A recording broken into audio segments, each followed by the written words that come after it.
And that kind of insulation, even these blankets over here possibly, are made with asbestos. So you don't want to stir that up. You don't want to breathe it in and get it in your lungs because it is carcinogenic. So you want to avoid any of that you can. I'm going to get out of here.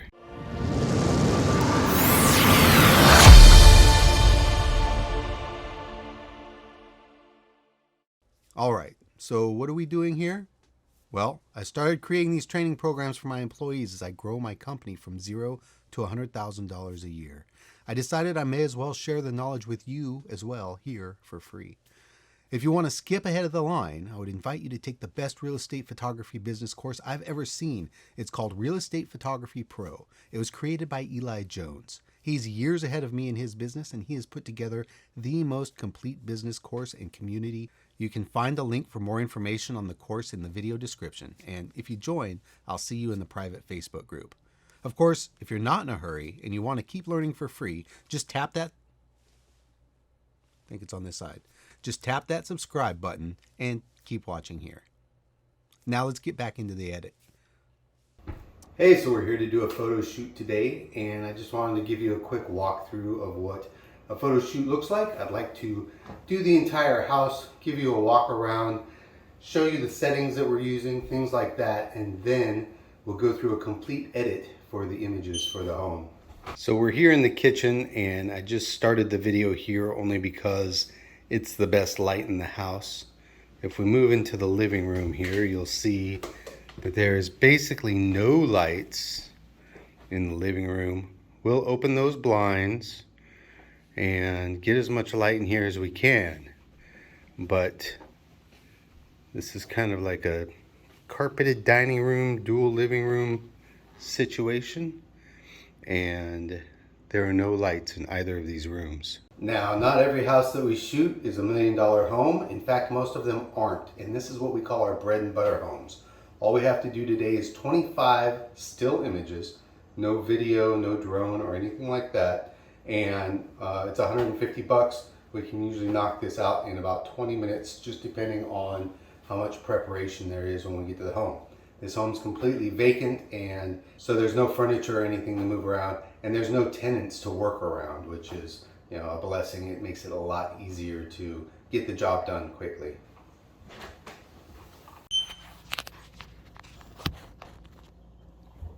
Now here in the living room, what we'd normally do is open all of the blinds. These kind of blinds aren't really designed for opening because they've got this middle sheet here. So you would have to have one on each side, and then you would have a bulk of the sheet. And see, this one's even caught in the middle. So we're not going to be able to open these. It's not going to look as good. So what we're going to do is we're going to close them all the way and get them to sit the way that they would sit if they were in a staged home. And there's always the possibility that the agent could ask us to stage this home virtually. If you hear that beeping, that's the smoke detector, and that seems to happen in all of these older homes. People just haven't been here for a while, so the battery on the smoke detector has died. Looking down at the basement of this home, I get a definite scent of mildew coming up. There seems to be no lights, and I don't know if you can tell from here, but it looks like it's just a concrete floor. It's not a finished basement, so we're not going to be concerned about shooting that either. In the upstairs, there's no curtains or anything to be concerned about, no furniture throughout the home, so we're not going to have to worry about putting the curtains open. I've staged everything pretty much as well as I could, as far as, you know, closing the curtains downstairs and making everything look as presentable as possible. There's a couple of other things that I'd like to show you because they are hazardous, and I think it's something that you should know about if you're going to get into shooting real estate on your own. One small hazard on this window here, this is the string that leads to the counterweights that allows you to open and close this window. So if you were going to open this window for any reason, you would have to do it all against the weight of the glass. There's always the possibility that that could slip and fall to the bottom. And even though the air is not working in here and it's extremely hot in here today, I'm not going to try and open the windows. I wouldn't want the windows open for the shoot, and I don't want to mess with the possibility of this window slamming down because there's no counterweights and breaking the glass. And the last thing that I wanted to show you that could be a danger in the home is up here in the attic. You can see that the attic, they started to insulate some of it here, and they've started to replace some of the old insulation here, and the insulation has fallen to the ground here. That's the old insulation, and that kind of insulation, even these blankets over here possibly, are made with asbestos. So you don't want to stir that up, you don't want to breathe it in and get it in your lungs because it is carcinogenic.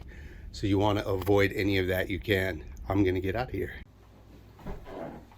One of the things I noticed too about this house is that as they refinished it, they didn't bother putting the switch covers back on. So the light switches and the outlets are all uncovered. There's not a lot I could do about that. I could potentially take a photo of this and Photoshop it into place, but we don't want to misrepresent the home either. So I'm just going to hide it in the closet and leave it. When I went to open this closet door, this knob fell off and the whole thing pulled through. Fortunately, it wasn't latched. I could have just slid that back in and unlatched it, I suppose. If it had been turned the other way and this pulled off, it would have been much more difficult to get in. So that's just some of the things that you have to deal with in these older homes. And now I'm in this glorious bathroom, which isn't much to look at. The paint is chipped around the window seals. And so if you're trying to do a VA loan, the VA will make you replace that because it's probably lead-based paint in a house this old. Another thing was that the toilet was open when we came in. We make sure all the toilets are closed. And the toilet paper roll is half undone. So I will take the time to close that up because it's easier to do it now than it is to do it later in Photoshop. All right, everything is now staged as well as I could possibly get it. All the lights that are in the house are on and curtains are closed. Normally they would be open, but I mentioned that I can't open the curtains with that centerpiece in there, so it's better if they're all closed. That's going to make a difference in our settings on the camera because we're going to have to bring the ISO up to make the area brighter for that or those rooms. There's two of them that don't have any lights in them. So I'm going to walk you through the settings and we're going to get started shooting. I normally shoot as though I'm walking through the house as if the client was coming in and seeing the house for the first time. So I'll shoot the entryway, I'll shoot the front room, I'll shoot the living room, we'll come into the kitchen, and then we'll work our way upstairs. All right, we've got our camera here on the tripod, so it's nice and locked off. It's going to be very solid. All of my settings are on a user setting. So my user settings are U1, U2, and U3. I really only use U1 and U2, and I have it set up for photos and video separately on each one. The setting for this is basically aperture priority at f11, if you can see that there. We're on aperture priority at f11, which puts us at 1.6 seconds for the first photo in this room. Now, this is a bracketed shot, so it's going to take 3 images.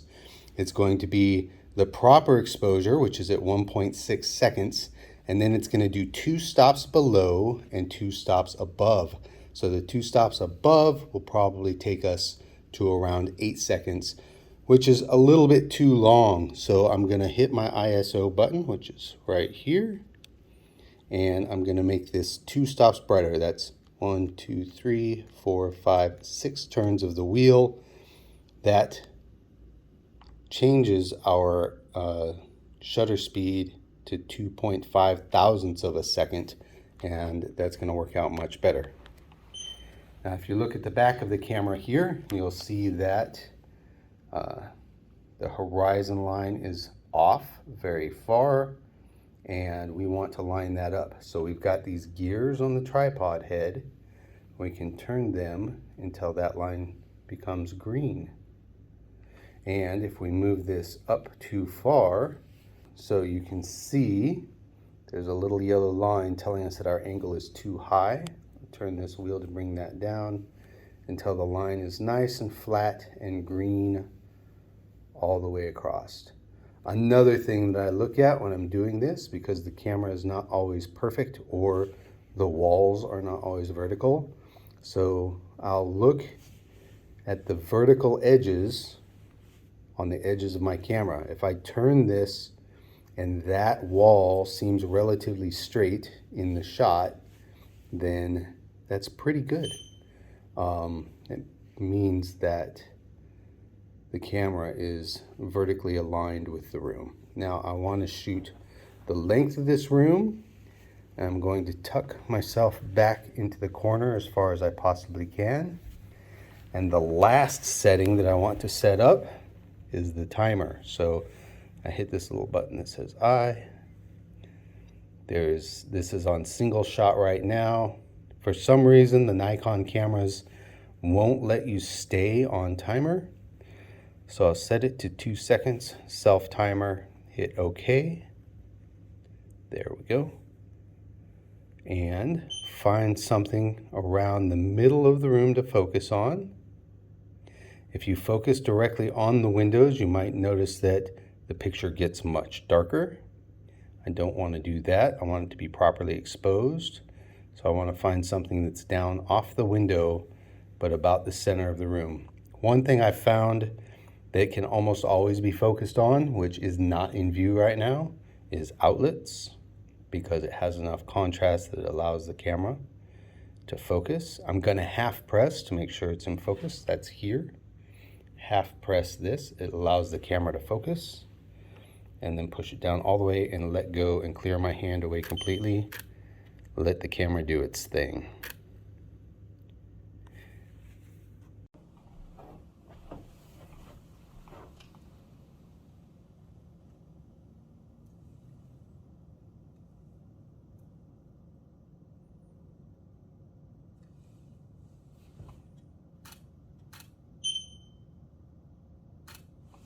I try to get 3 walls.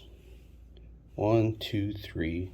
Unless we're taking a direct photo, which I'll do of like the stove, the sink, any other point of interest like that. So I've got to make sure that everything is vertical, and I don't want to cut that door off. I don't want to cut this window off. I want to be able to see both of those at the same time. And the great thing is, if you're in a level house, which a lot of these older houses are not, but if you're in a level house, then you can basically move from place to place once you have your horizon line set, and just set the camera where you need it. So let's get our focus point in the right place. I accidentally touched the screen and moved it. I'm going to bring it over to there because there's a high contrast area, and I don't know if you can see it from here, but there's a vent right there that the camera will pick up on. And that will allow us to make sure we are in proper focus. Half press, squeeze, back away. And then just move to the next corner. Make sure we've got the angles we want. I don't want to see that much of the door. I want to see more of the window on the right. This whole blank wall over on this side is uninteresting. I want to get as many windows, I want to get as many windows in the shot as I possibly can, and make sure I'm not cutting them in half. And then make sure that I have my right focus spot. Again, there's another big vent over here, so I'm focusing on that for high contrast. Squeeze and shoot.